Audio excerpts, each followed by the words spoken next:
அது எவ்வளவு கஷ்டங்கள் நீங்க தான் தெரியும். இந்த உதயநிதி சார் டிக்கெட் போடுறது மட்டும் இல்லை, எங்களை மாதிரி ஆளுங்க அதிகம் பேர் இருக்கிறதுனால எல்லாருக்கும் லோயர் பர்த் கிடைக்கும். அந்த லோயர் பர்த் கிடைக்கிறதுக்கு அவர் எப்படி டீல் பண்ணி வாங்குவாருன்றது அவ்வளவு கஷ்டம். இவ்வளவு பார்த்துட்டு நிறைய ஒவ்வொரு ஊர்லயும் கல்லூரி, ஒவ்வொரு ஊர்லயும் பள்ளி, ஒவ்வொரு பள்ளியில் இருக்கிற நிர்வாகம் அவ்வளவு பேரையும் சொல்லி அந்த பள்ளி மாணவர்களையும் சேர்த்து ஒவ்வொரு நிகழ்ச்சியை நடத்துகிற போது எவ்வளவு பேரோடு தொடர்பு கொள்ள வேண்டும், எப்படியெல்லாம் தொடர்பு கொள்ள வேண்டும், எப்படியெல்லாம் நடத்த முடியும் என்கிற 9 வருஷ காலமா எந்த குறையும் இல்லாமல் நடத்தி கொண்டிருக்கிறார்கள் உதயராமும் அவருடைய டீம். ஆகவே நான் உதயராம் மட்டும் சொல்ல மாட்டேன், சொன்னா மற்றவங்க திட்டம் உட்காந்து தொலைபேசி மீதான் அதுக்கு யாரு ஒருத்தரையும் நான் பேர் சொன்னா அவ்வளவு பேருடைய சொல்லணும், அவ்வளவு பேரும் சேர்த்து செய்யணும்.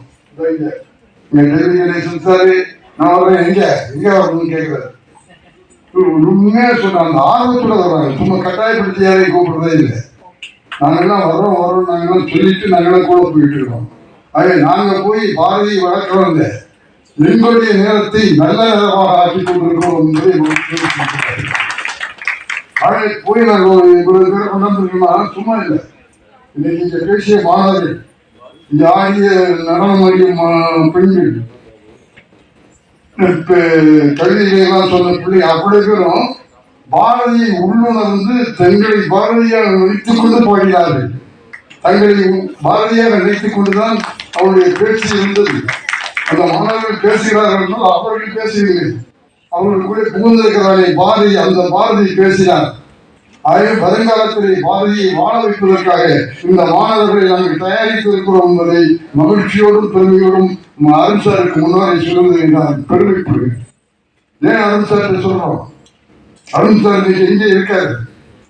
ஐயா 3வது தலைமுறை அம்பரி துரசாமி அவருடைய தாத்தா, அம்பரி நடராஜன் அவருடைய தந்தை, அம்பரி அருண் இன்னைக்கு அரசியலே இருக்கிற ஒரு பெரிய அதிகாரி. இது என்னென்ன செய்யறோம் அப்படின்னு சொன்னார்.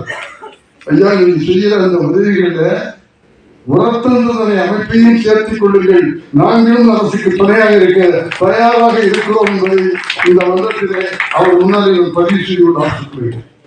ஏன்னா நிறைய வசூல் பண்ணி இதை பண்ணி நாங்கள் பண்ணுகிற கஷ்டங்கள் இருக்கு பாருங்க, அவங்க படுற கஷ்டங்கள் இதை நான் நேரடியா பார்க்கிறேன். ஆக அவையெல்லாம் இல்லாம எத்தனையோ கோடிகளை செலவழிக்கிறீங்க, எத்தனையோ லட்சங்களை தமிழ் வளர்ச்சிக்காக செஞ்சுக்கிட்டு இருக்கீங்க. அந்த மாதிரி வளர்ச்சியில உரத்த சிந்தனையும் உங்களுக்கு துணைக்கி சேர்த்துக்குங்க. நாங்கள் இதுக்கு துணையாக இருப்போம், எங்களால் முடிந்ததை செய்வோம். ஆகவே எங்களுக்கு மானியம் தான் கொடுத்து எங்களை உற்சாகப்படுத்தினா இன்னும் பல மடங்கு அவைகளை செய்வோம் என்பதை அவர் முன்னாலே நான் உறுதி செய்துள்ளேன். ஒரு உரத்த சிந்தனை குடும்பத்தில் நானும் ஒருவன் என்பதனாலே அவரிடத்திலே வேண்டுகோளாக நான் இது வைக்கிறேன். ஆகவே நான் நிறைய பேச போறதில்லை, இன்னைக்கு நம்ம பேசிக்குவோம், ஒன்றும் இது இல்லை. நல்ல காரியங்களை செய்து கொண்டிருக்கிற நம்முடைய ஒவ்வொரு அருணுக்காக ஒரு முறை எழுந்து நின்று கைது இந்த மாதிரி கிடைக்கும் அதிகாரி.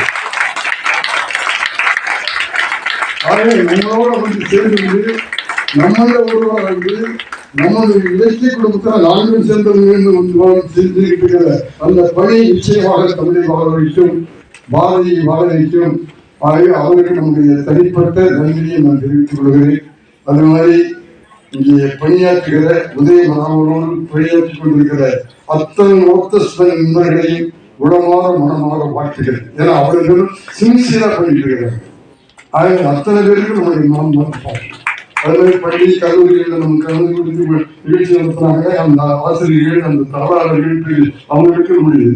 அதே போல கலந்து கொண்டார்கள் மாணவ மாணவியர்கள், அவர்களுக்கும் நம்முடைய மனமார்ந்த பாராட்டுக்கள் வாழ்த்துகிறேன்.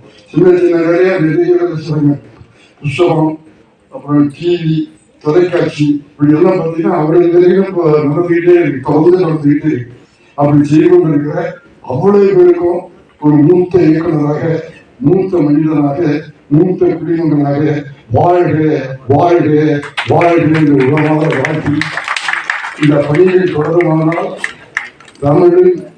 தமிழர்களும் நிச்சயமாக என்றைக்கும் பாராட்டப்படுவார்கள். அதற்கு உரத்த சிந்தனை துணையாக இருக்கும். அந்த உரத்த சிந்தனைக்கு அரசு துணையாக இருக்க வேண்டும் என்று அலுவலர்களை கேட்டுக்கொண்டு எண்ணியது எண்ணியால் முடியும் என்பதை போல நாம் நினைக்கிற காரியம் உறுதியாக இருந்தால் நிச்சயமாக அந்த காரியம் வெற்றி பெறும். அந்த வெற்றியுடைய நிகழ்ச்சி தான் இந்த நிறைவு விழா என்று கூறி அனைவருக்கும் மீண்டும் உங்களை வணக்கம் சொல்லி நன்றி சொல்லி வாழ்க வளர்க என்று வாழ்த்தி விடுதல்கிறேன். வணக்கம்.